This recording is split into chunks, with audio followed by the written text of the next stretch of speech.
All right. Hey, everybody. Welcome to the Plus U number 76. Wow. Let's make sure everyone's coming through. Sound check, Mr. Man of Rohan. Hey, can you hear me? Awesome. And Redbeard Flynn. Hello. I Hi, don't know everybody. why I gave that. You're suddenly Southern. I hope that's okay with you. All right. Man, I don't know. Was this? I just have to start already because, was this what you guys expected? Kind of, for the most part, yeah. Yeah, I think so. I it was to me it was kind of a nebulous thing because there's so many things to cover, and how do you really pinpoint that stuff in one? But they did talk about wanting to talk about things tonight that they may be extending, making probably their own parting the veils in the future. There were several questions that could have fit into that for sure. Joppa tried to do it anyway by talking a lot about a couple things, but yeah. So it was. He's so concise. So Yeah, he's working on it. He's working on it, but I don't think he wants to work on it. I think he admitted that anyway. So um, I know the feeling, Uh, but I think it's a good practice to have an elevator pitch for that kind of stuff. yeah. Or have some, yeah. But he hit it when he said the loop, the progression, and the prestige. that's the Yeah. elevator pitch. Yeah. Yeah. That So that was just build his a little bit on designer that. Yeah. elevator pitch, I guess. Yeah. Yep. So anyway, and I don't have a great answer for myself for what I thought about what I expected. I was just kind of, I don't know what to expect, so let's just see what they have to give. And I was glad they went through one by one. So those things that they have had on the list, and we got some Yeah. final words on a couple of things. So that was good. Some real confirmation. So that's Yeah. that's it. It felt very necessary too. I think after the last couple parting the veils, it was a necessary kind of. I don't want to call it a reset, but that's kind of what it is. Like where we were started this way, and this is where we are. This is what's making Pantheon different, and this is how we are continuing the tenets that we set forth at the very beginning of Pantheon. Because I think because so much of the other part of the veils were like high level, people were voicing concerns about the game like leaving where its original tenets and things like that. But I think this was a necessary kind of like wrangling of people. Yeah, that's an Mm-hmm. interesting perspective. It's like the Parting the Veil has been a lot of future stuff, and then this was almost a lot of past, right? Um, Exactly. a lot of clarification on things as they were to as they are. Yeah. Yep. Well, let's see. We've got a few people already in the green room. Just here's my call out to chat. If you are showing up here for the first time or you just don't know how it works, you just click on that Discord link there, jump in the green room, Mm-hmm. and we will pull you in eventually. We'll call you out on the show to make sure that you're all set up. But we get to ask you questions. You get to ask us questions. It's just a big fun time. So, Yeah. but I We're think all very nice. I promise. Yeah. eh, Especially, well, especially Red, unless he does videos like he just released recently. So Listen. Okay, I was prepared for this. yeah, Okay, I was about to say, oh yeah, I he was knew this prepared. was coming. Okay, all right. I was ready. No, Yeah, no, no, you bring up good things. I won't go into your video. Please go watch Red's video on his worries, and I'm putting air quotes on that, because there are real things out there, yep, but he covers them real well. So good criticality there. But mhm. yeah, let's actually start hopping into our green room. I think Crip Fox was first person in there, so let's pull him in and see what he's got. What's up, guys? Hey, Hey, Crip. Crip Fox, Hey, how are you doing? buddy. Doing good, doing good. So, did you have some thoughts, or should we start poking you? You can poke me. I'll poke back. But That I don't sounds know. threatening. Oh, it's more like a tickle, Red, don't worry. No, but I don't What know. kind I of show think is this? I think that they talked about a lot of necessary things, like the differentiation between like all of the more faster paced MMOs and the slower paced MMOs. And just giving people permission to like the game by saying, "Hey, might like that fast-paced stuff, but you know what? On those days that you want to slow down and do the same thing, this game might, suit you too." I think Yeah. Mhm. I mean, it's kind of a good point because I'm kind of the person he was talking about. Like very recently, I guess like the last year or so, I started really enjoying Halo Infinite, which is probably about as far from like EverQuest as you can get. But I really loved that game, and it's my first person shooter I've ever played. Same with a game like Elden Ring.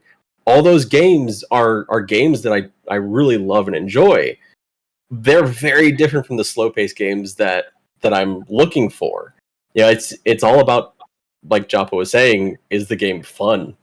hmm Yeah, Yeah. definitely. Like, it's an MMO like the fast-paced ones, and there's gonna be elements in both that everybody is going to enjoy. And I do really believe that Pantheon is gonna be that Easter egg that everybody's been looking for to kind of Mhm. slow themselves down and just get away from like the dailies, the currencies, the solo dungeons, the queue times.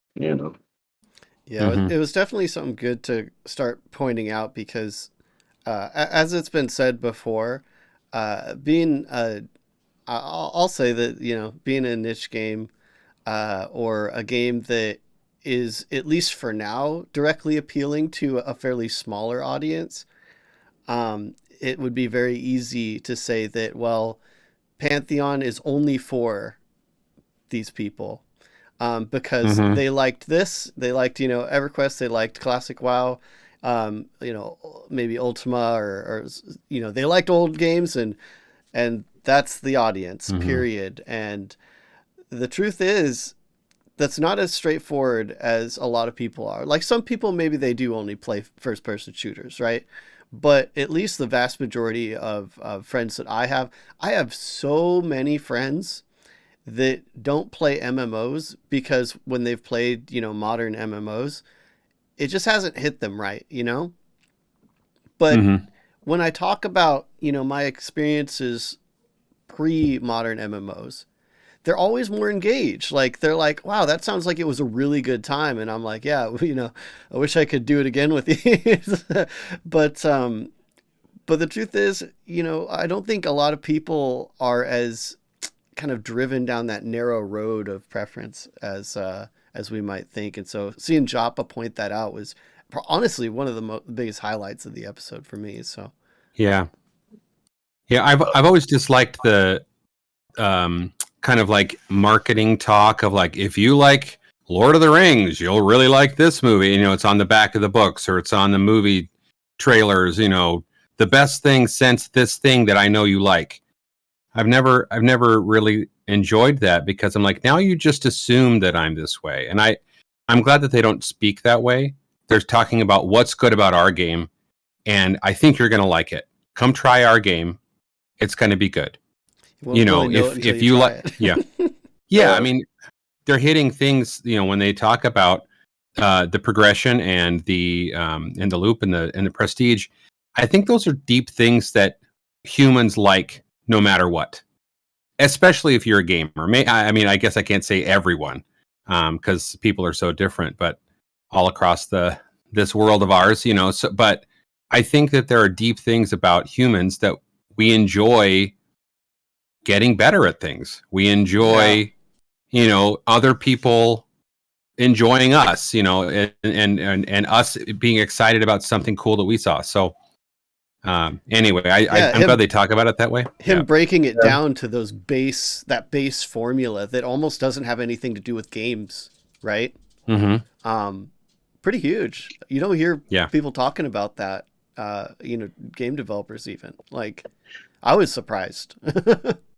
Well, Yeah. here's the thing, right? Like, it's proven, and it's just proven that the more interaction you have with others, the more fulfillment you get, or the more you have to problem solve, communicate, use like these Mm-hmm. secondary, tertiary things that we all, just do on autopilot at work, that you get more fulfillment when you do it in this game setting. That's why Dungeons and Dragons has been around for decades, Mm-hmm. because you're sitting around the table with people talking, problem solving, acting things out. You can't get more MMO than Dungeons and Dragons, I think. Well, it's funny when you mention that because that's like a in-person thing that a lot of folks they'll cite and be like, "Oh yeah, that works because it's in person." Um, and obviously, insert modern game here, it doesn't deliver the same thing. So obviously, it's because it's over the internet, and it's like, no, no, no, no, no, no. That's not true. The interactions are Mm-hmm. still there, but the problem is the games don't lean into it, right? They don't lean Right. into it as much as which is why we're so tied to our old games, right? Because they just happen to accidentally lean into it in a time where there wasn't really another option. And so Joppa's kind of defining these core like human things that will resonate kind of regardless of genre, right? Or even regardless of platform. I know some very non-nerds that ended up loving D&D. Oh yeah. Oh yeah. They're not Like, I they're not talked to LARPers, but yeah, like, I got a lot of buddies that are military, don't play MMOs, but love D&D.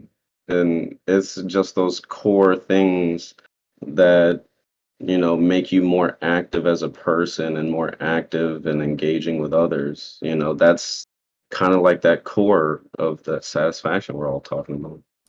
yeah, Yeah. man. Well, that was great. So- Great bring up. Yeah. So, Crypt, is there anything that surprised you about the stream tonight? Honestly, I didn't come in with any expectations. I really just wanted to sit back and absorb it for what it was and listen and just take in the new content that they're putting out. I'm Mhm. really excited into getting into this game, streaming this game, uh, everything. It's just like such a wonderfully put together game. And I just want everybody to appreciate it and like it too. Yeah, me too. I was myself. I was interested to learn about the new dispositions and a couple of traits that they mentioned. So, Oh yeah, yeah. I thought that was Yeah. really cool. Yeah. Yeah, at least some new info, right? Yeah, I Yeah. don't want to cover everything. At I least want to one leave beam. people in the Oh yeah, we got You some know. more people in there. Well, should we kind of hand you off and get some new people in here then? Yeah, sure thing. I'll get back to the mod thing. All right, sounds good. Yeah. Thanks for coming on, Crip. No problem, guys. Thank you. yeah. Thanks, Crypt. Grip. All right. I was about to say, I looked in the chat. It says progeny, and I was saying progeny is dead, and I thought, oh, that's sad. When I thought in my head, but then It's oh my gosh. it's not dead. It's not dead. Well, yeah, it's not not, dead. dead. It's just not soon. Yeah. Definitively. The progeny part was interesting though, because it sounded more like Star Wars: The Old Republic type progeny system, the way it was being described, Mhm. than anything else. But I thought that the bigger part of that for me was the importance of mentoring being talked about with progeny. How that and kind of Mana Brohan- transitioned, yeah. Was, Yeah. So Mana Brohan, you'll probably like agree with me on this about mentoring being really important because of Mhm. EverQuest 2. Yeah. Because mentoring was so big in EverQuest Yeah. 2. Like, I mean, if I try and get someone to come play any game with me now, any MMO that I've been playing for a while, I can't play with them unless I roll a new alt. And and hearing Joppa Yes. say how important the mentoring system is and that is not being like pushed to after launch was really important to me, because that's a way to, like, talking about all that social thing we were just talking about. That kind of goes out the window if you have to tell your friend, oh, hey, I'm level 45, you're level 1, I can't play with you until you're at least level 40. Yeah. Like, Or having here, let that me try and there. come in. Let me try and come level you. You know. Yeah, and power which- level you or something yeah. like that. Yeah. Yeah, and this always like inequitable kind of like, oh, but you're, I don't want you to like come and stress yourself and waste your time, trying to help me out. Then, you're not getting anything from it. It's just, it makes it feel weird for the mentoree, and then it makes it feel weird for the mentorer when Mm-hmm. it's just, unless there's a system there that kind of helps you facilitate that interaction where you're both getting to, obviously enjoy each other's company, but in a way Mhm. that the game supports. Yeah. And Oh, yeah. And I mean, it's so important when you're talking about, and you do talk about modern MMOs, that is something that a lot of games have done well. Guild Wars 2, Elder Scrolls Online, there really isn't a barrier to entry with playing with friends because of like agnostic leveling systems. And in Guild Wars 2, where whatever zone you're in, you are that level. So you automatically mentor down. So there are other games that are doing it well. So I think like any game coming out really needs to keep that as a focus. So I Yeah. think that made me very happy. That was probably like one of my favorite things from this whole thing, was hearing Mhm. that focus. yep. And even though that was Yep. pretty brief, it was. Yeah, it fun. was, but brief but important. Let's I think let's bring in Mr. Colshire again, starting to become a regular on the show here. Yeah. Awesome. Was straight to the green room. So, Mr. Colshire, make sure to unmute yourself, and I'll grab you. Perfect. Welcome back again, Again. Mr. C. Welcome Love it. back. So, Yeah, So, what did you think? I thought it was pretty interesting. I kind of want to go back to the whole demographic thing because it keeps coming up. I like the idea that people are like, "Hey, this game is only for old people, and no one young will ever play it. Zoomers, they're zooming around. It's too much." And it's like I've experienced a lot of people. Like I knew someone in my classic WoW guild, and he was a teenager, and he loved it. And I've also heard of people who are teenagers and their favorite game is Earthbound, and that's pretty old. And I think a lot of people would say that, oh, it's too slow, and a Zoomer wouldn't get into it, but that's clearly not the case. Mhm. Mhm. People have been playing backgammon for thousands of years. So, if it's a game that's enjoyable, people continue to do it. So, it doesn't matter how old it is if it's built right, Anyway, yeah. Yeah. Oh, I think that's the difference between saying like, okay, we're remaking EverQuest or Ultima Online for today, and not to call out a game that released, but there is a game that essentially tried to emulate Ultima Online and release in 2020, and it failed pretty miserably because it was essentially the same exact game in like 23 years later. That kind of thing isn't going to work. I don't feel like it'll work anymore because it's a very different time. EverQuest was a very, very pretty and engaging chat room. We have so many other ways to connect now that it's a bit of a different pull now. So I think that the idea that Pantheon is just going to be a recreation of those, I think that's just kind of gotten lost. Pantheon is going to be taking that heart of those games, like what made them good. But then there's the whole point of this Pardon the Veil was about the difference. What makes Pantheon different from that? It's not just a recreation of games that have already been made, because that's honestly probably not going to work. Right. I mean, because those games are in the past. Yeah, and we have advanced. Things have changed. And that's why I think Pantheon's going to be so successful, because I think a lot of games do this now where they just look behind them and they say, okay, this made this much money, we're just going to do this again and hopefully make half as much money. Pantheon is both looking forward and backwards. Like, this is what worked, but we're going to try these new things like climbing and the perception system and all these other systems. and I think it'll work out in the long run. It's like really So- funny to think of like the games that stand out to me in like the recent past. Are all games that had a like unique and clear vision, that like weren't just kind of like the new Call of Duty or the new God of War, as good as I'm sure that game is. Not disparaging any, but like to me, the games that stand out are like ones that were unique and usually by a small group of people that had a very distinct vision. And like I'm thinking like Valheim, even recently Cult of the Lamb. Like Hmm. there's not really other games like that.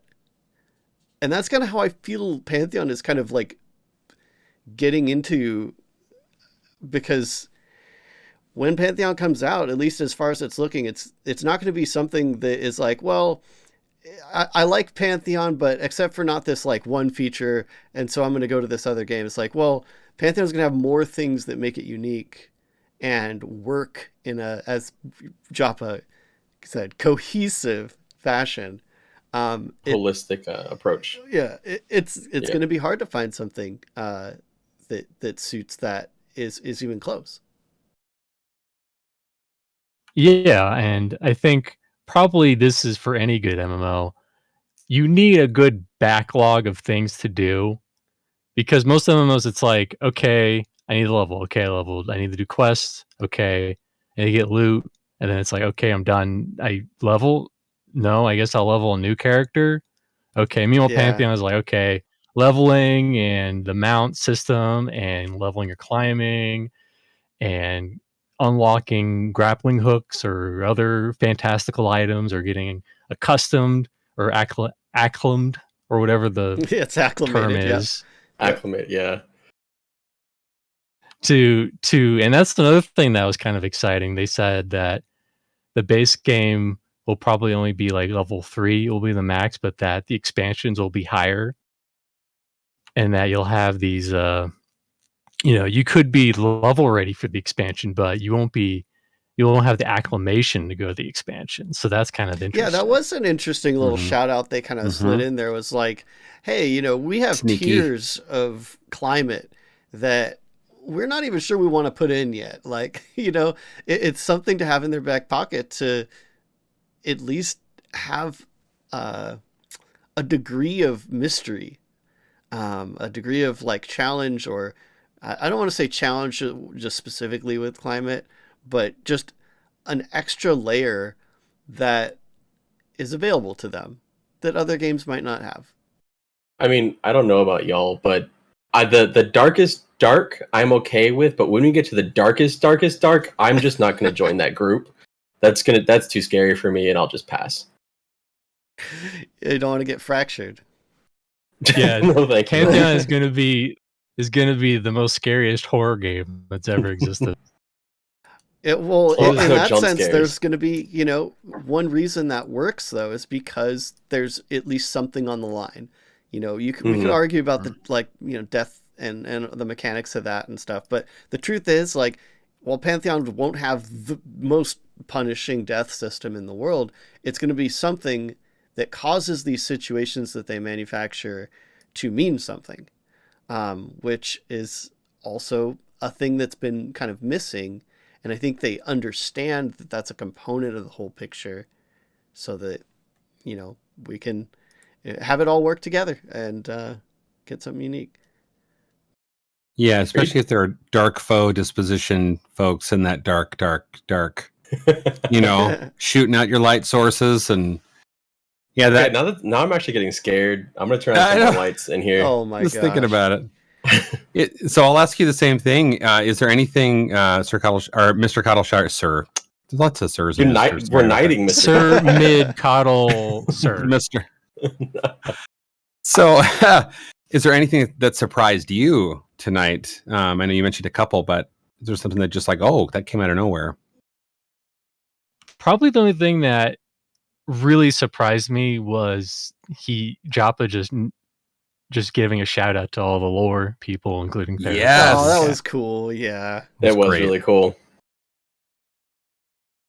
Yeah, and I know he loves it, but I'm sure he works really hard at getting all that together. So, Oh so, yeah. so for great sure. job, Derek and Sir Medieval coming up on it, and need Chris Kane to come back, I suppose, Yep. and start recording some stuff again. Need more lore. Would be We good. need more Yeah. stories. We need to pressure Doggone Jan.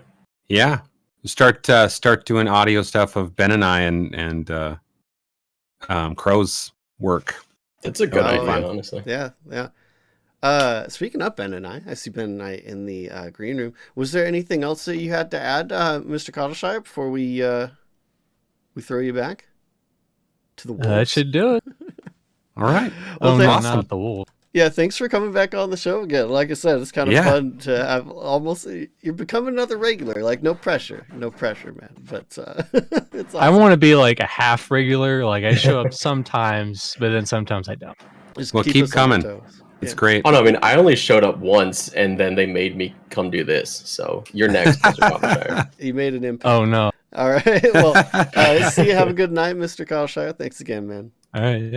Thanks for having me. All right, Ben and I think it's time, sir.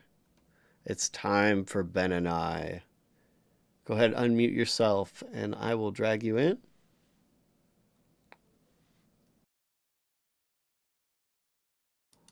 All right, I don't know, maybe Ben and I is AFK. So it's going to be Idiotech. No, he's not. Okay, he listened. All right. Pulling the switcheroo. Hey, Ben and I. Hey, You got me Hey there, last Ben and I. second there. Last second. tell you. Did y'all hear when Joppa forgot my name? Oh, I wouldn't take offense. Yeah, he forgot my. He totally it blinked on him. He was talking about who the lore master for the game is, and he accidentally called me Theric. Oh Yeah. my I gosh. Well, like credit where credit's due. Like you're definitely Yeah. in the same vein. Like I know no, you were. I give Theric all the props in the world because he spends a lot of his own free time, putting together the video content and everything. It's stuff that a lot of people, would love to do. They just don't. They don't designate that time and pursue, their passions to the level that he does. So, any of the guys that are doing streaming, all you guys that are posting videos and stuff, I've had a little taste of how hard it is to get that content together. It takes a lot of work and it takes a lot of time. So, a lot of props to you guys for putting that out for the community. Sleep is just a myth. It's unnecessary. Yeah. Well, I think I propose a lore fight. Epic lore lore fight between battles you of and- history. I love to see it. Oh, no. There won't be a winner. We just want to see the fight. We want to just to see the battle. just to see the battle. I just want to see what happens. That may be complicated. I've been stuck in these stories where I'm kind of blurring what's actually lore and what's just made up off the top of my head. So, Mm-hmm. The trouble of fan fiction, right? my gosh, let me tell you. No, but it is fun though. It is fun for sure. Yeah. Well, I had some issues. From the last stream, and I was listening to the Pantheon Plus U after the last dev stream, and I gotta say, there's as much as I love the game, and I hope everybody knows that I'm not super fanboying everywhere, but I am really into this game, and I have been for a long time, and I can't wait for it to come out. I love it, and the work that they're doing and everything. But I gotta tell you, there's been a lot of non-answers, and that's kind of one of the things that's bugging me. For example, the faction, right? So mhm. VR has been talking about the faction for a while now, a couple of years at least, talking about how deep and meaningful they want the faction to be. And there's countless articles that are up on the forum, there's been a lot of discussion in the community about it, off air, and not with the devs involved in it and stuff like that. And we're all kind of speculating, hey, this would be cool, all the kind of stuff you could do. But every time they get asked about it, it's still like, it's really deep and it's going to be awesome. Okay, well, what are you doing with it? Man, it's going to be deep. Well, they have mentioned a few tie-ins. I mean, they haven't given a full breakdown of the whole system, top to bottom. But yeah. And not that anybody should expect a top to bottom, because obviously they're still fleshing out a lot of stuff. Mm-hmm. But man, I would love to get a little bit more detail when they start talking about it's deep and it's rich and it's great. Or, and one of the things that kind of made me laugh out loud when I was listening to the stream was when Joppa, rightly so, starts talking about how much lore is important to the game. Mm-hmm. And that's one of the things that really drew me to it to begin with. But how long has it been since lore was accessible to the community? Because it's not on the old, it was on the old website and not carried forward. Mm-hmm. Yeah, they just recently put kind of the base stuff back on the website. Yeah. Exactly. And so, and I get it, the website, nobody wants the devs to be over there working on the website when we want them creating the world. But in the same vein, if you're going to tout how important the lore is, most of that stuff is already written. Get it up on the webpage so that the average consumer doesn't have to go, dig for Theric's video on werewolves or on, the Spriggans or whatever it is. Make it available. Make it easy to get to. Yeah, man, I'm a big advocate of that as well. And I don't know if it's maybe, they're kind of retconning some stuff, or I have no idea, or if it is just a matter of getting someone to compile it and verify it with JN and, put it all. I don't really know. Also, hey, Sparrow and friends, thanks for thanks for raiding and coming in to check this out. But yeah, I go ahead. I was gonna say I actually have. Sorry, there's a couple things. Ben and I said a lot there, and I want to kind of go back to the beginning about the non-answers. Right? No. It was good. It was all very good stuff. Good. And this has actually been a critique of mine I've had since I first started following Pantheon. And I think part of that's just par for the course of any game that is in development and in open development. But the idea of these non-answers and what immediately sparked in my head was talk about grouping and how to find a group in Pantheon, and how it wasn't going to be a group finder, but that there was this great way that Brad McQuaid had figured out of how to make it work, but never actually getting a full-on answer on what that was. And do y'all remember Brad discussing it in detail? Yeah. Oh yeah, I do. And that's what I was kind of going to point out, was that was discussed a long time ago in pretty hefty detail, and that is not what we're going to get, because as they continued to sit on it and further flesh it out, they needed to refine it. And yeah, so that is a pretty good answer for why they don't generally just give an entire breakdown of different systems. Yeah, and I completely understand, because you also don't want to be in this corner where okay, you completely described it, and then you find out that you have to kind of shift it, because it is still, you're still in development. I think the concern though at this point is we are pretty deep, and we should be pretty deep into development. Yeah, the system should be pretty. The non-answers become more alarm bells years on than they were in 2016 or 2017, and that's not that's just me being completely honest. That's when the non-answers become more of a concern now than they were perhaps a year ago or 2 years ago, and it's just because it feels like, shouldn't some things be more fleshed out at this point? Yeah, and that's as you said, there's trouble with the open development. Is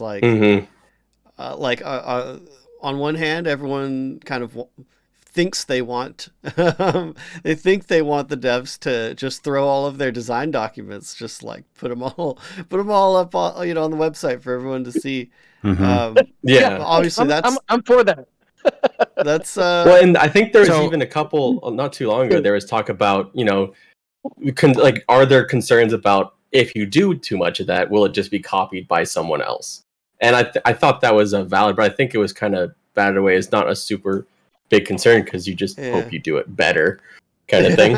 yeah. Well, and if Pantheon is the social group focused game, that's really where the glue is going to happen. So, but Theric mentioned something, and this is exactly what I was thinking. He was saying, talking about now these days, it seems like it's more of a labor time issue. And I think that's my take as well, is that they, being a small team, they're wanting to focus as much of their energy as they can on specific things and taking the time to put things in a proper wording and present them properly as far as communication goes. That may not be where they're spending the time, even if they have the information that they, at least in their own discussions. But the Ziplocs, I just read that.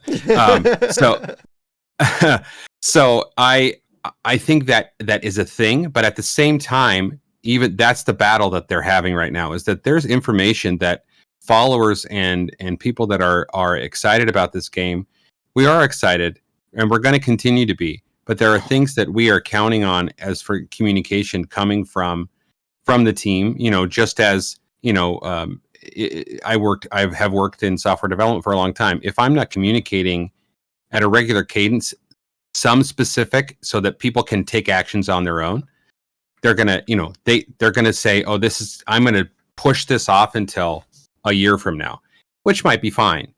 But the idea that they have all of these competing things happening, it's just a problem. It's just a problem, and I think they have to pick and choose their solutions. Like, these are the things we focus on. So, that's just my take on it. But anyway.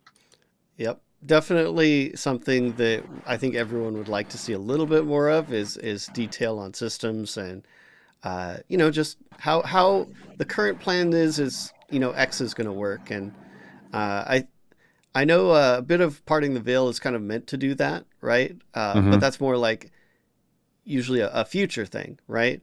Yeah. But even if we can't see it in game, it would feel good to at least know, like, how this would work out when it is in game, at least according to the current thoughts, and just describe a scenario, right? Like, who knows if that'll resonate with everyone, but just to understand how something works, like the faction system, I think was nice. It's like we could all assume a faction system like what we've seen everywhere else, just with some tie-ins to crafting and et cetera, but unless that's described to us, it's... Yeah, and I think that's kind of like the problem, though, the assumptions, right? Because a lot of people have been playing MMOs for so long, it's with a void of anything concrete, you allow for assumptions, and then people have those assumptions, and then when it's not that, they get disappointed, even though there was never anything conveyed. And it wouldn't be VR's fault, it wouldn't be anyone's fault. It's just the nature of people filling in the blanks.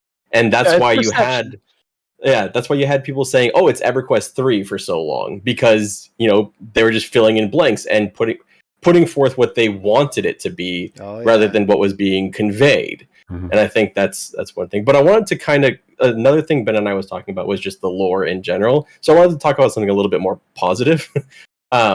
So lore, and like, I think the importance of what Joppa was saying about the perception system, about lore, is one of those things that goes all the way back to how it kind of crosses genre, right?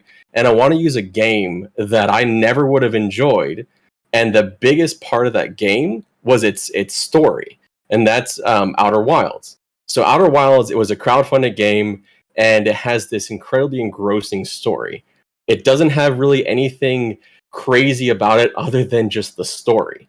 Story can be a powerful powerful motivator for anyone to play a game, because if it gets you, and I think the way that this game is putting it forth with the perception, or with the perception system of, like, you know, like how it just kind of like pops up and how you're engaged, that's very similar to Outer Wilds, with how you're just discovering things. You're discovering the lore in the game, which I think is also kind of potentially why we don't have a ton of it on the website, because that feels like it's going to be a very, very important part to Pantheon. Perhaps as important as anything else is that story of the game and discovering it yourself. And that's kind of why I've avoided a lot of the lore, because I want to kind of see it myself in game. It's funny because when we're thinking about the communication that they've given even recently about that, it's like they are extremely careful about not spoiling. Like, they're very big on that. Obviously, JN has talked about that, and like they want to give us enough to get us into it, but not so much that when we get in game we feel like we've already had something taken away. Like, but at the same time, we only have like a little bit of lore on the website now, so it's kind of both ways. Mhm. Yeah, I was going to say the exact same thing that you said, Des. And one of the other things that that kind of bothered me on the last stream was when they asked JN, and I know that he was just, you know, giving whatever answer off the top of his head. And I know that he's got plenty of stuff to do for the team, but when they asked him, "Hey, what's this year look like for you?" And the main answer was, "I reorganized the stuff I've already written." And I was like, "Oh, I want to hear that. We've written so many quest lines, and I've been working with the devs to fill out the quest that's going to be at Kingsreach, at least, you know, because we're working on that." And he did go into other stuff after that. He talked about, you know, a lot of the background for a lot of the giant groups he's been working on, and a bunch of stuff in Wild's End that's going on. But yeah, it's and I know that lore is very important to them, and I know that they're going to do a really good job with it. But and I will say, to Dez's point, that don't be afraid. Anybody who's listening to this, don't be afraid of going in and trying to track down the lore. There are not spoilers in the lore that's been released from VR. They've set the table very well to add intrigue, which is why I've had so much fun writing fan fiction, because there's so much gray area in there that we don't know. They give you a little piece, and even JN mentioned at one point, the pieces that you have, we're not even sure if all of it is truth, because they're all told from a person's personal point of view most times. Even the Keeper's Tombs is a person trying to record history that they didn't live through. They're gathering it from different areas. So some of the lore that's in there may have bits of truth in it, but we're going to find out, you know, learn as we delve into the perception system. Oh, it's not quite like that. It was more like this, which just adds intrigue and a lot more fun to the story.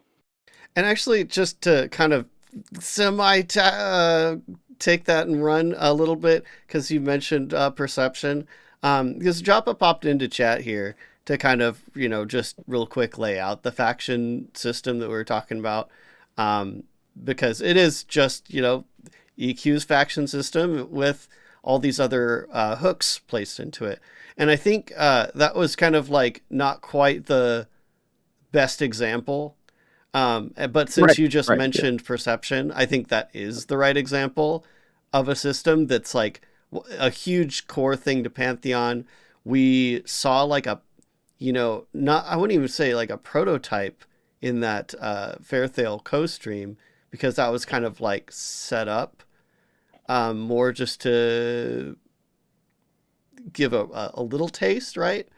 But like mechanically speaking, you know, I think a lot of people at this point just are desiring a little bit more mechanical explanation right? Hmm. Especially because it's especially been with a all the while. stuff that they've dropped. Yeah, especially some of the little tidbits that they have shown and discussed, like Black Rose Keep, having smiths, having a forge there, having other things, having NPCs there that are part of a different faction system. Yeah. Amber Fate. If you remember the stream where Ko walked around on the inside of one of the forts that were inside Amber Fate, and it has a whole slew of NPCs in there in different rooms. Can there be evil dwarves that can align with Amber Fate?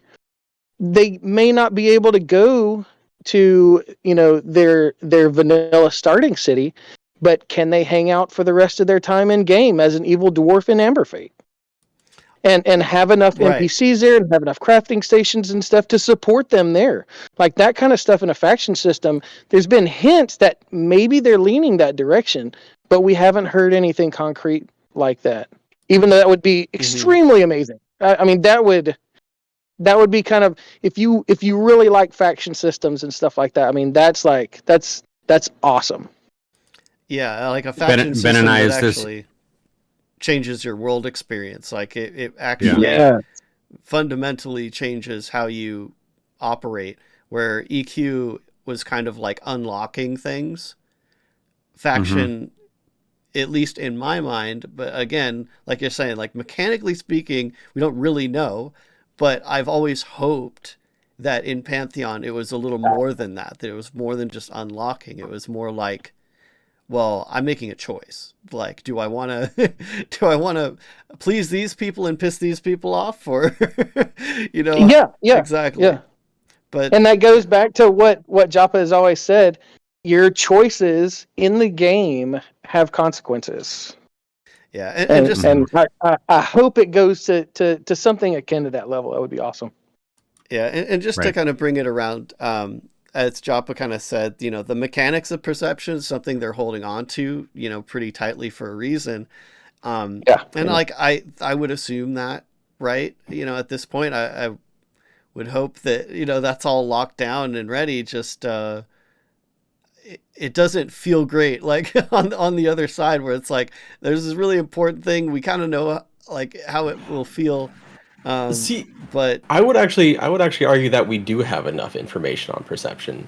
Like, I no, feel we like don't. we We have don't a lot have of the. perception. Yeah, we don't. It's not that we have all the details, but I feel like we have. I mean, at least because, and I'll say this coming from me, because perception is perhaps one of the things, if not the thing, I am most excited about in Pantheon, yes. because of how it presents storytelling in a way that is different.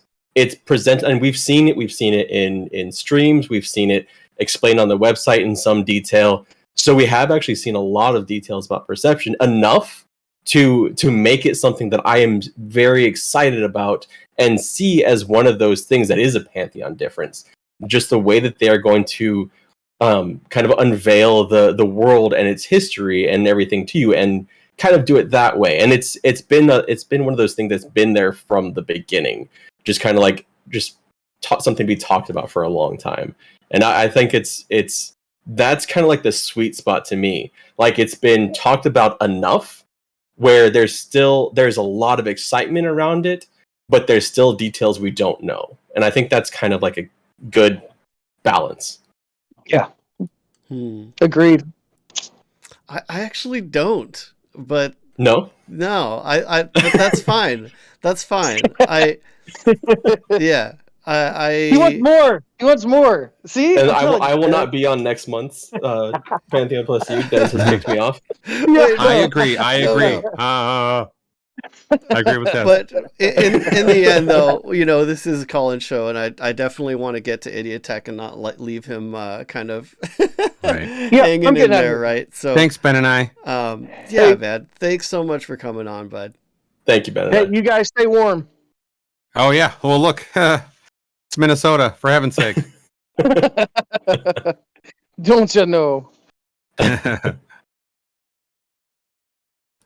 All right, Idiotech, if you're still here, buddy, there you are. Awesome. Let me grab you. Thank you for your patience, Idiotech. Hey. Yes. Yeah, man. You guys hate me. we're just getting a little bit into it, you know. That's all. That's No, I all. love it. You know Oh, what's funny is a lot of times I'll find myself trying to watch parts of the stream that I might not have gotten, and I didn't do that this time. I was like, I just want to listen to you all and see how you all are feeling and kind of Oh, fill in the no. blanks. Like I've followed Pantheon enough. They're not going to drop anything that's like so much so that it changes my frame of wanting to follow this game. It's Fair. like Well, they did talk about the. I'm trying to make up something. They did. Oh god. they did they did tell us there were going to be flying mounts now, so that's cool. Oh man. That's dope. No, Yeah. no, everything you guys were talking about, I'm loving the conversation, and even the parts that you guys might feel negative. Like I think they're just good to talk about on a stage where it is a bunch of people who are just critiquing a game that they love, and right at the end there, you all disagreeing on the amount of transparency that they should have on systems it makes sense. We all crave different things, right? Yep. But everything that Ben and I was saying with lore and specifically with the faction system, yeah, I'm very interested to see what happens with the faction system. I envision it being the last check mark before alpha. Like, I'm not saying I know that by any means. I just envision it being like that last few things that they flesh out before they push out to alpha. And it has so much of a connection to lore, and it's why lore is so important, that I am excited to see a world that makes sense. A world where this race, is warring or doesn't like or whatever it is with this race, and it plays out that way with gameplay. Dude, a Not just, world that makes sense. That was such a good line, man.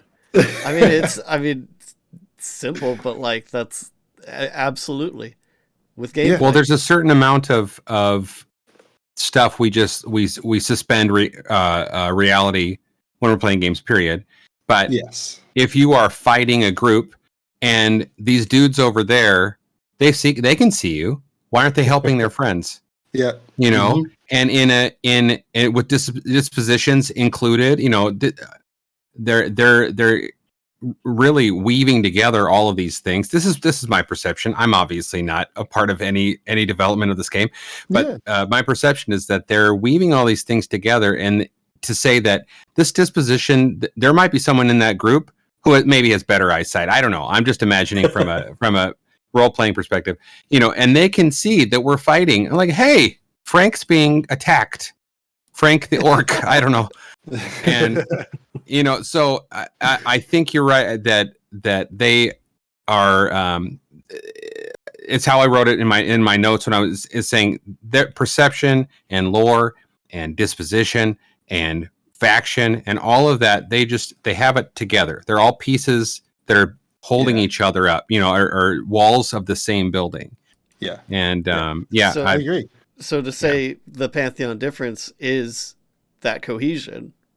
Yeah. It's not systems made to be isolated or gimmicky. It's literally everything working into each other. He brought up climbing. This is around when I started thinking. He brought up climbing and how, the perception of climbing might be that it is a gimmick. And I remember, I want to say it was like 3 years ago, having that click. Where I don't know if I was thinking in my head, oh, Pantheon's gonna have climbing. Oh, that's a cool gimmick. Like I wasn't thinking of it like that, but it definitely didn't have the weight that the decision of climbing now imparts in my head. Like the way I envision, and I'm sure the way Joppa wants everyone to envision this game is not like, oh yeah, there's climbing in the game. Cool, you can climb in a lot of games. There's ladders. Right. They could just put ladders anywhere they want you to climb, but it's again that freedom of the world and what it opens up as like just the type of gameplay you can do. And I'm excited to just see. I'm excited to see. This is going to sound so random. I'm excited to see how climbing affects faction. I know it doesn't on the surface, but somewhere it will. Somewhere someone will be able to pull a mob from a corner and be able to climb up and do something, and they'll be like, "This is the way to get the best faction for it." For whatever it is, the Climbers Guild of Amber Fate. There's got to be whatever. a Climbers Guild. Yeah, the climbers killed a man for fate. I love it already. It's just like speed climbers. Like, let's see who can make it to the top. Listen, we should have speed runs in MMOs. Yes.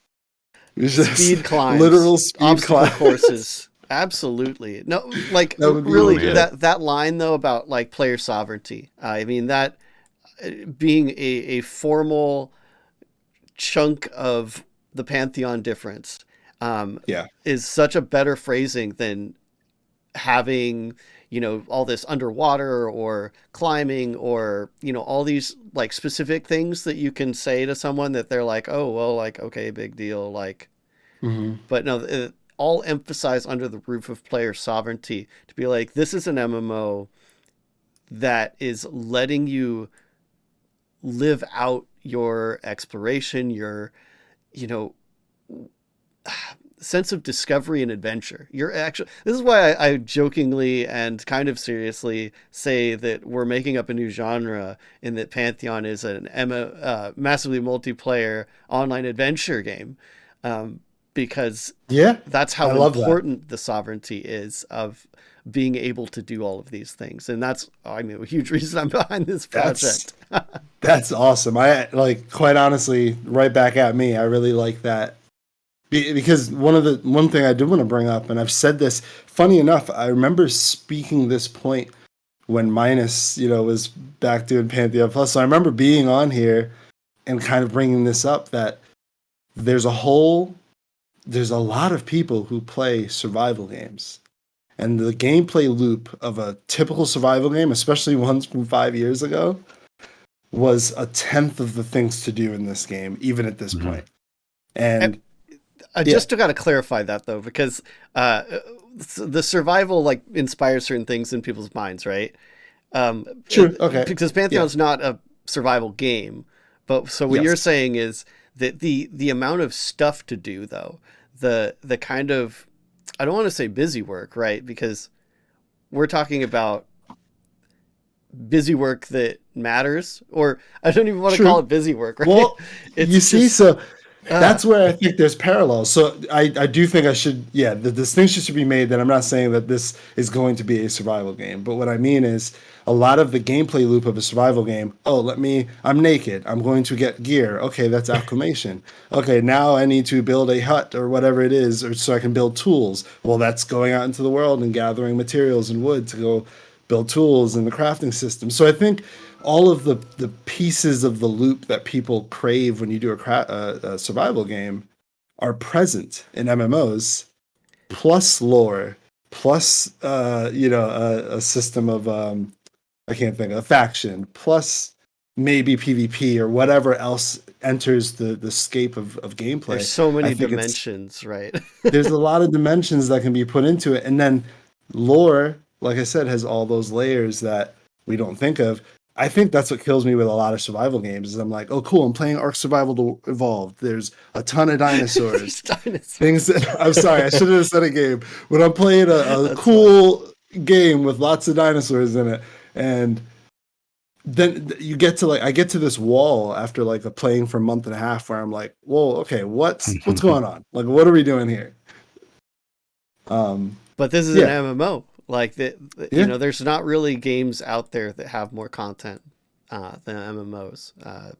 One of the biggest challenges of making them, but also. And there's some MMOs that have nothing. MMO I played for 6 months that is in a certain galaxy far, far away. I hated it. It had nothing to do. I loved the parts that were good, but it was very directed. But already, what I'm seeing in development is that these guys know. They're like, we know what we like, and I like what they like too. I love that Chris doesn't like situational gear in regards to those two words together. I love that he had an argument with Brad about it.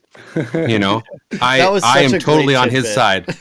I hate situational gear too. Des, this is the reason I didn't play Vanguard in the beginning. What everyone was saying was going to be so awesome about it is that it was going to have the gear for this situation, and I'm like, I don't want to carry around all this gear. I don't want to deal with all that. And Yeah, so there's a limit. a bunch of my friends left EQ2 and went to it. And then I stayed. And then because EQ2 does the same stinking thing at the high end, at least. Yeah, right. You know, but I mean, that was my thought about that. I'm like, I want to really work hard for the gear that I have. And yeah, there's augmentations and that kind of thing. But you know, but yeah, I mean go ahead. You're talking gear like that. Me coming from like Final Fantasy 11, I mean, you put on a whole new set of gear to cast a move. Like you literally had like macros that you made where all of your gear would change and you would cast Blizzard 4 and then you would change it to cast it was way in that direction where like, yeah, it was so much a part of the game that you needed to do it. But yeah, I love it, guys. Like, I don't want to. I know Minus isn't here too. I don't want to hold it up. I think the last thing I'll just say I'll touch on, and I've also just said this in the past, is I want to put weight on the fact. Well, I'm going to use weight in another way, but I want to put emphasis on the fact that there's weight in the conflict in this game. And from my time playing an MMO recently, like I know we talked about Embers Adrift, there's just things in this game, whether you like it or dislike it, there's just things fundamentally that feel better because it just took people to do it. And I think for a community type game, that's what I'm ultimately so excited for about Pantheon, is that when you go to kill 6 bears in a typical MMO, that could be a 30-second adventure. And to kill 6 in Pantheon could be a completely different thing. You say that We'll right have after Minus we in a just did second the when he gets 201. Where we just killed a bunch of bears on the 201 in a group. Like, I don't even think that was on purpose, right? But you just literally pointed that out. Yeah, it just there's different weight to something. So something that could be a 30-second gameplay loop in a different game might take an hour of adventuring back to your adventure game to complete. And I'm just excited to see that, guys. Yeah, it's a really good way to put it. Like weight, talking about like each encounter having weight. Because I think that is, when I think of my personal gripe with most MMOs over the last 10, 15 years, it is that the weight of each individual encounter has gone down. And like to kind of just like, you know, make it feel like you're able to carve through things more often. So it feels more like a Diablo type game than say an actual MMO, with the ones that I grew up with, where like the actual encounter itself should have weight. You know, and I think that's a great way to put it, Idiotech. I remember when raid lore. I remember when raid trash used to be content. You know, like I remember even in WoW, like just getting through the first time. Oh, we got to the boss, and that felt Gates good. of Discord. But yeah, I don't know. Yeah, but you know what? I don't want to have to smoke I don't want to smoke a cigarette after every time I fight something. You know, it's a balance, right? There's a balance to be had there. Yeah. But appreciate it, you guys. Yeah. So, one last question for you. Yeah. I am wondering if you think that the next dungeon-like area in the next PA test is going to be Black Rose Keep. Ooh. Put that to be honest, here's what I'll say. From just a standpoint of a company that's trying to like put out content and keep us satisfied, but not give away the world, it probably wouldn't be a bad idea, just because we've been introduced to it before and we can see it could be one of those things where we can see the change from then to now. That's my thought too, because they moved it. Yes, it's in a completely different place too. So there's a lot of new there as well. So yeah, I mean, and I won't see it, but PA testers will. True. But that is in Throne Fast area, right? Yeah. It's in that area. Yeah. That would be an awesome thing to introduce. And I'm not saying they need to or don't need to. That'd be such a huge drop. Like it. I mean, I would be so. I'm not expecting it in the least. That would be the biggest stinking content mic drop of like the last several years, at least. I feel like I'm one of tens of thousands. I don't know. I'm just putting out a number. I feel like I am one of many who will for sure be getting into alpha in this game. And I think I'm just, I feel comfortable enough to bluntly say like the amount to still get into pre-alpha is just a little bit much for me, but comfortably I will be in alpha, and Mhm. it's exciting to see other people. Obviously, they can't say anything, but you could just tell when a pre-alpha session is done. Like the last one, you just Yeah. feel it. It's giddy in Yep. the air, right? Oh my gosh. Yeah, You know? if anyone's like on the not on the official Discord, it's in chat.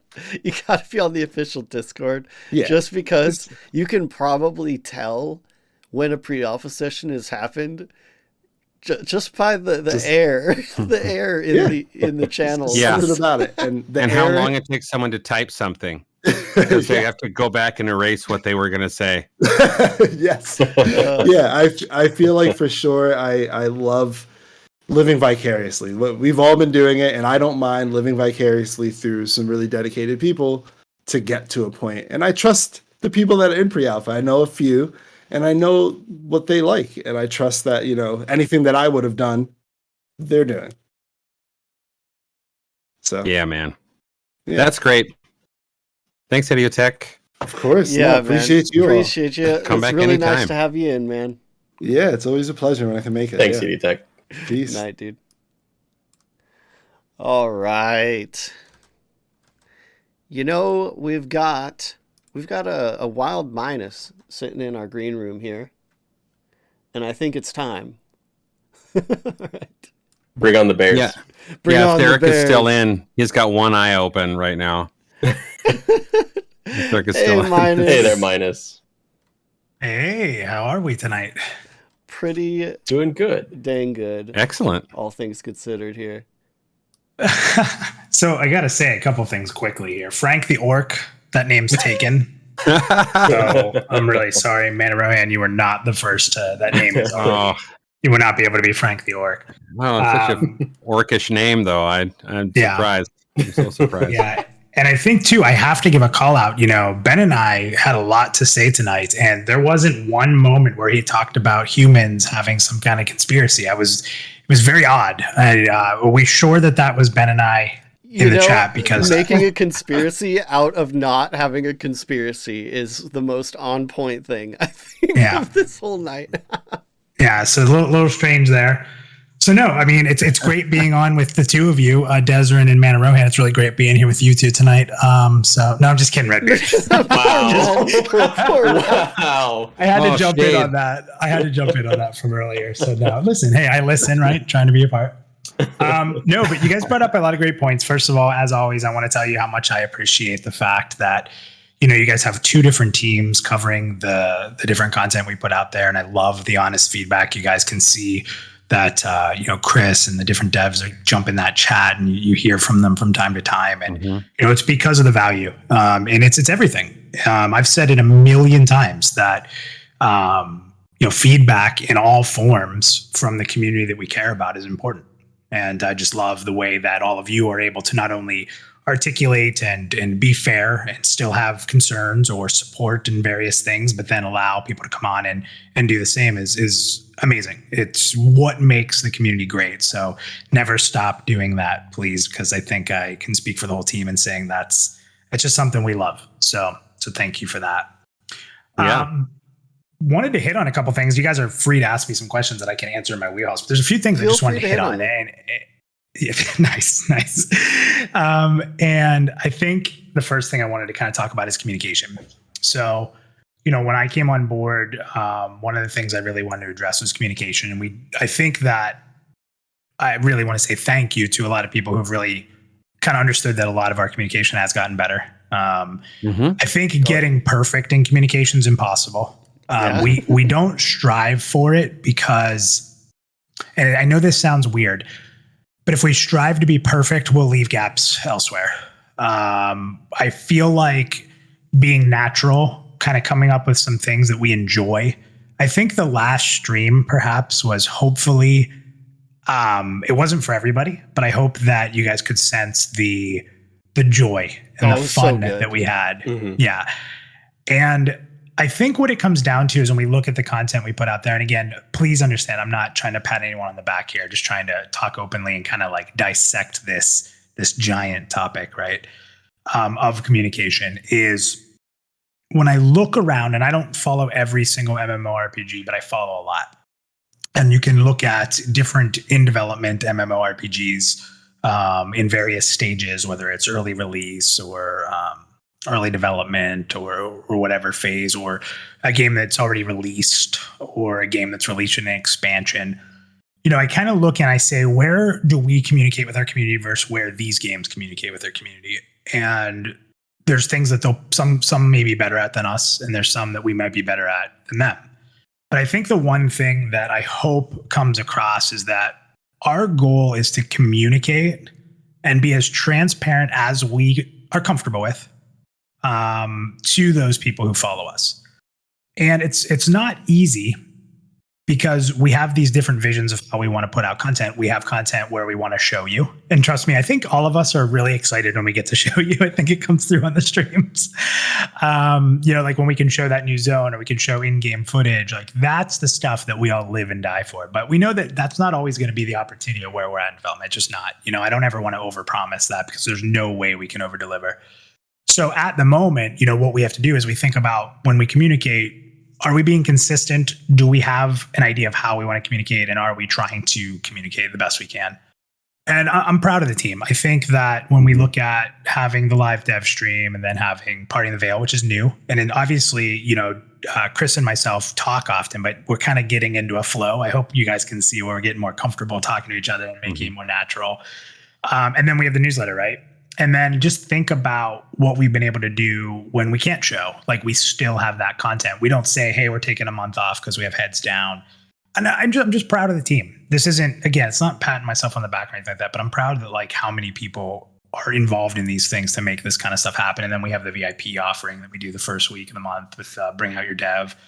So, you know, there's always going to be room to improve, and the feedback is awesome because we're always listening. So keep giving it. But I think, like, I just wanted to touch on that communication piece, that I would openly challenge games that are even out, that we as a development team really strive to connect with our community and provide content at a level that I think it would be tough to find from other companies, especially in our state. So I don't know what you guys think of that, or if you have any response to that. I'm curious, but that's kind of where my head is, and it's only going to get better, I think. So yeah, I don't know if is that corporate speak. I don't know. Well, there were a lot of things tonight that were clarified, which is great. Yeah. Like, great communication, things that we've been waiting on to be clarified, actually, for a long time.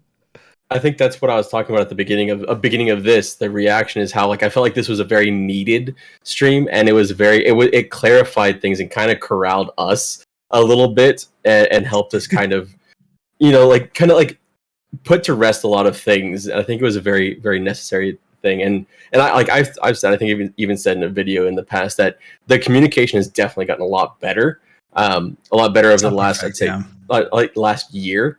And that, that's kind of where I'd leave it. Yeah. I completely agree. As far as communication, I think Two Pet minus on the back, I think your addition has been a great addition to the team. So as far as communicating with us, I think the ideas that you've had have really come across well.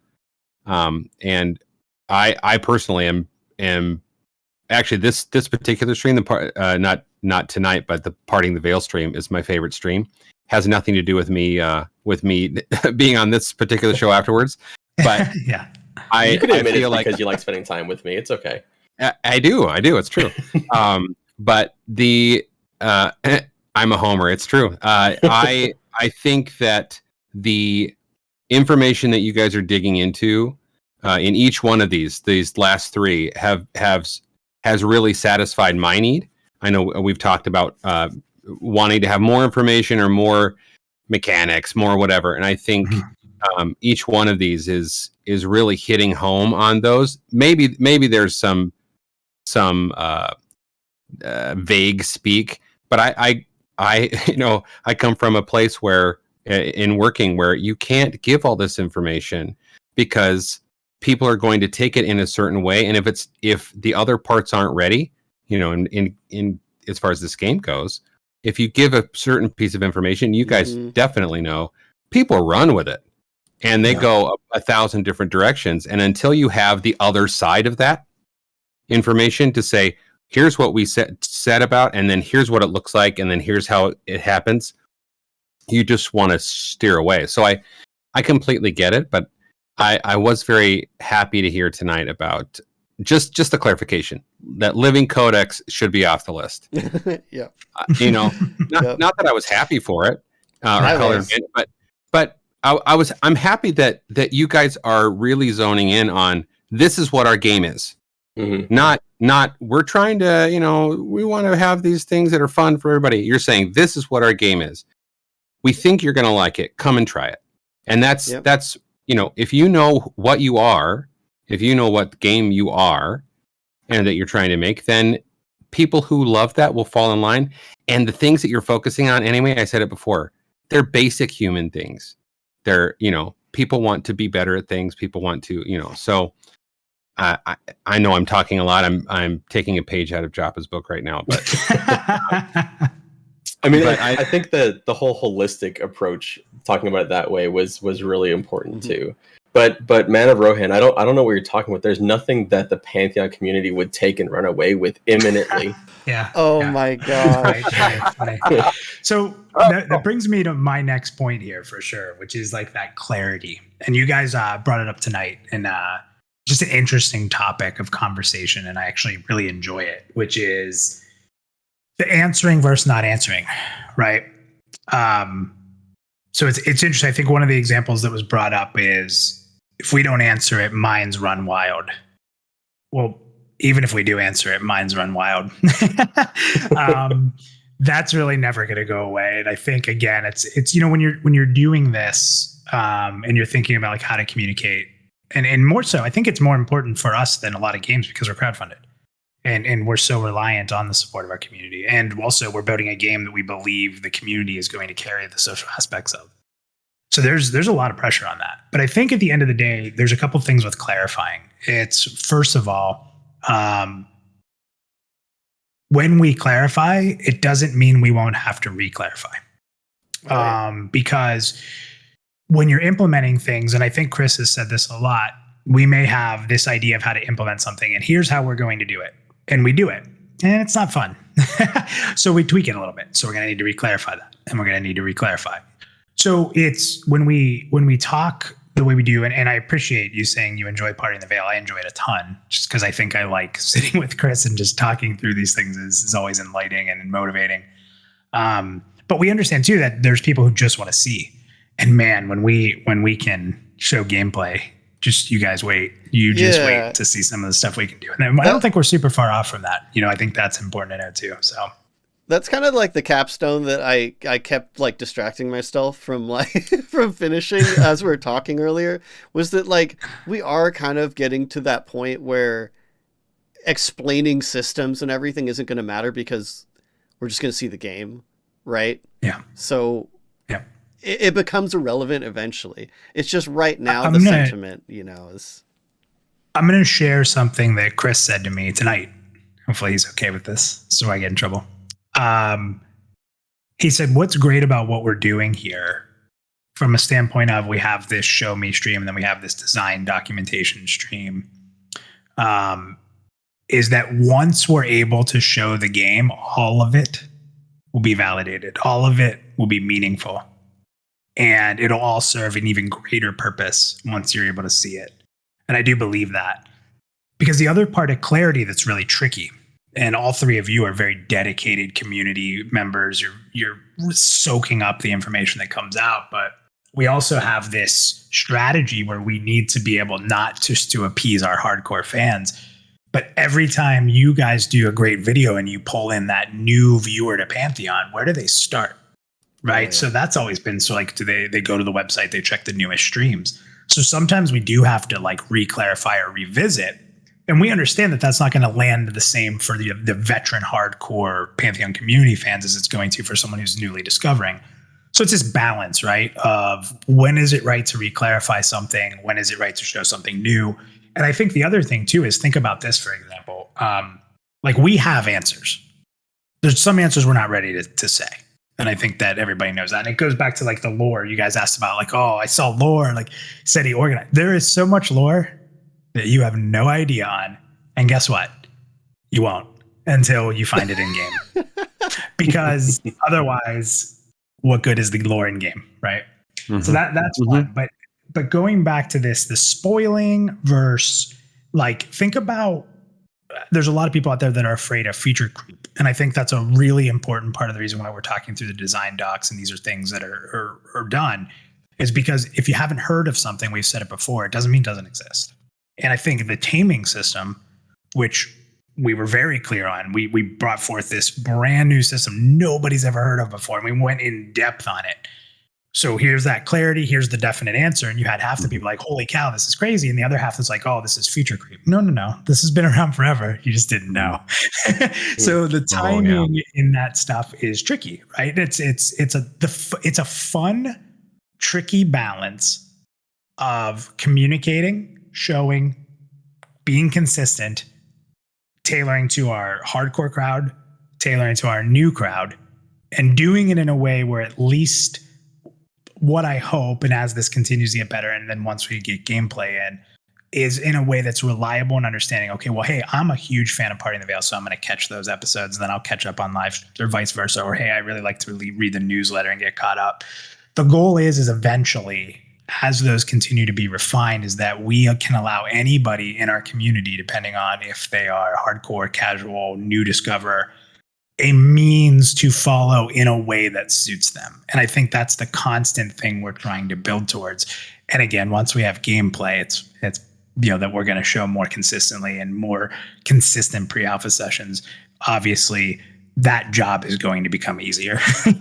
Right? Oh yeah. Yeah. Oh, yeah. Well, I'm going to point people right at the Theric and Ben and I lore fight when they make that video. That's the first thing I'm pointing them at. So, Yep. All right, gentlemen, I just want to say thank you again. I don't want to keep taking up your time. And I know that Desmond made me the caboose because he probably blames me for another Theric move. Theric does all these things and somehow I still get blamed. It's crazy. Like, See, I was going to joke about that because I just read your message, by the way. and I was not even associating that, but listen, Theric's claws run deep. You know, he looks like this good old wholesome Canadian boy on the outside, but when you get to know him like I do, Ben and I, there's your next conspiracy video. Oh yeah, Theric the Ranger. Yeah. Or is he? But no, honestly, thank you to the community in the chat. Like, seriously, thank you guys so much. Thank you for your support, showing up for streams. Thank you for the communication. Thank you for the feedback. Again, I find it refreshing when everyone has a voice and has something to talk about. So if you're concerned, tell us. Talk to us. Let's find out why. If you're excited, share what excites you, because those things excite us. The best thing you can ever hope for a community, in my opinion, is that they care. And that comes in all shapes and sizes. So, thank you for the care, and thank you guys for what you do. And on all your channels, as well as Pantheon Plus, we just really do appreciate it. Yeah. well, that's a wonderful plug for next time. Not tonight, it's late, but next time for the next Dev Live stream, and then Pantheon Plus U with Parting the Veil in January. But come and talk to us. Come in the green room. We had a lot of good conversation tonight. So, and Minus is here. There are other devs from the team that are listening. So, Minus is completely right, and they've proved it. I think those kind of actions and what happened last week with the, it's just was kind of the icing on the cake, really, of this is the kind of dev team that we're working with. And if you like people that care about making good things and also care about what you have to say, this is the right place to be. If you want something else, go. I don't know what game would be terrible right now. Where they don't listen, but there's a lot of examples out there.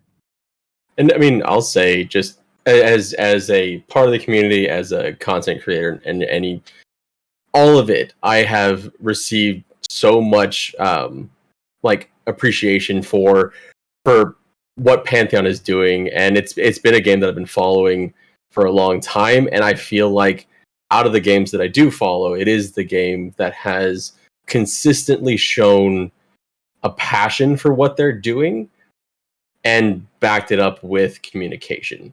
And I think that's why a lot of us are here, and a lot of us are still like, you know, doing shows like this, and it's just one of those things. Like there is, and that's why I think I like the part in the Veil so much, because you really do get to see, like, Joppa has quickly become just like, he has such a passion for the game, but also just gaming in general.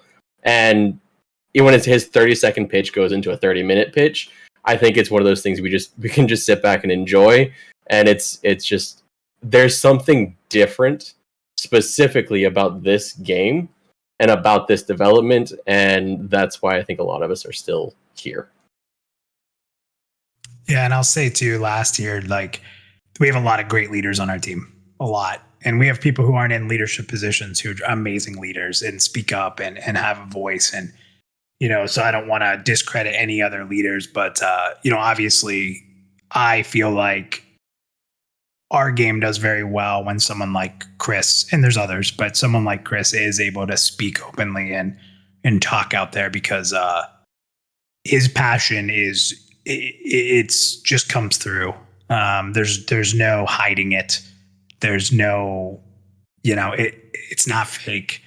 It's just so real. And I think that it's cool to have someone who speaks for your game be that resonant and be that available to the community. With all the hours he puts in, you know, he still makes time to be able to do these things. And it's just, I hope the community can see that, which I do believe they do. And it's motivated all of us, you know, to have a leader like that and the things he leads. And like I said, there's other leaders in the company and they do a great job. So I'm not saying they are, but to have Chris be able to speak as a face is I think super beneficial for us, because it really does represent what we all feel as a team quite a bit. So, but anyways, guys, thank you so much. I'm going to head out, but it's late. Thank you again. Appreciate Thanks it. so much for coming on, and everyone for hanging thank out. you, Have a great Minus. night. All right. Well, guys, this is another long one. What's happening this time of year, man? I feel I like thought these were supposed to be short. right. These Departing the Veils were Did supposed you to be take shorter. all my sleep, Des? Do you remember back when they talked about how they're gonna do the different content release schedules, and you know that might end up meaning that certain things are shorter than they were, and everybody's like, "Oh my gosh, what?" And now we're getting like Nothing to worry hour about. and 15-minute long streams and talks. And We got to time box this thing. We got to. Anyway, all things aside, loved the stream. Great conversations tonight. Appreciate everyone in chat, both Thanks, our everybody. viewers and VR hanging out. It's so great to have a receptive company